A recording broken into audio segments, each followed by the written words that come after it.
অঞ্চলের বিশিষ্ট সমাজসেবী রহিম দা, তো ওনাকে কিছু বলার জন্য দুই অনুরোধ করব।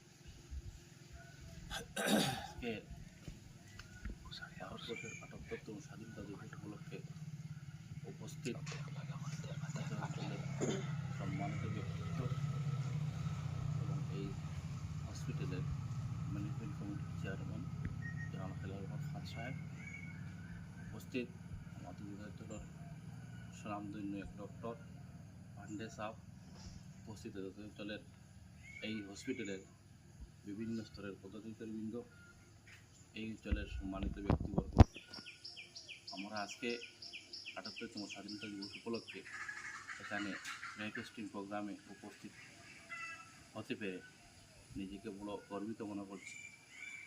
সত্যিকারের কথা, দেশ স্বাধীনতা যারা করেছেন, আজকে তাদের এই আত্মবলিদানের কারণেই আজকে আমরা এক স্বাধীন দেশের নাগরিক হিসাবে আজকে আমরা নিজেকে গর্ববোধ করি। সত্যি স্বাধীনতা কী জিনিস আমরা তো তখন ছিলাম না, তখন অনুভব করতে পারিনি। তো আজকে একটা স্বাধীন রাষ্ট্রের নাগরিক হিসাবে আমাদের কিছু দায়িত্ব আছে। বিভিন্ন ক্ষেত্রে সামাজিকভাবে হোক, আইন শৃঙ্খলার দিকে হোক, সামাজিক উন্নয়নের ক্ষেত্রে হোক, আমাদের এই ভারতবর্ষের নাগরিক হিসাবে আমাদের কিছু দায়িত্ব আছে। আমরা আশা করব আমরা এই দায়িত্বগুলো যাতে সুন্দরভাবে পরিচালনা করতে পারি, কারণ যারা দেশ স্বাধীনতা করেছেন অনেক আশা আকাঙ্ক্ষা নিয়ে দেশকে স্বাধীনতা করেছিলেন।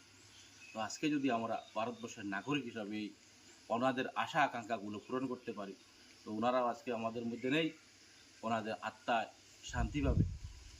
আজকে দেখেন, বাংলাদেশ একটা দেশ স্বাধীন হয়েছিল 1971 ইংরেজিতে, কিন্তু আজকের দিনে স্বাধীন হয়েও কিন্তু স্বাধীনতা অর্জন করতে পারেন। কিন্তু আমরা ভারতবাসী গর্ববোধ করি আজকে এই ধরনের কোনো পরিস্থিতি ভারতবর্ষে আসে নাই, কারণ আমরা ভারতবর্ষের আজকে যে সমস্ত প্রশাসনিক বিভাগের মানুষগুলো আছেন, প্রধানমন্ত্রী থেকে শুরু করে একদম আপনার চৌকিদার পর্যন্ত যে সমস্ত মানুষ প্রশাসনিক বিভাগে আছেন, ওনাদের পরিশ্রমের বিনিময়ে আজকে আমরা এই ভারতবর্ষকে 1947 ইংরেজি স্বাধীনতা হয়েছিল। 2047 ইংরেজিতে আমাদের প্রধানমন্ত্রীর সংকল্প, এই সংকল্পকে বাস্তবায়ন করতে আমাদের ওই রকম আত্মবলিদানের দরকার।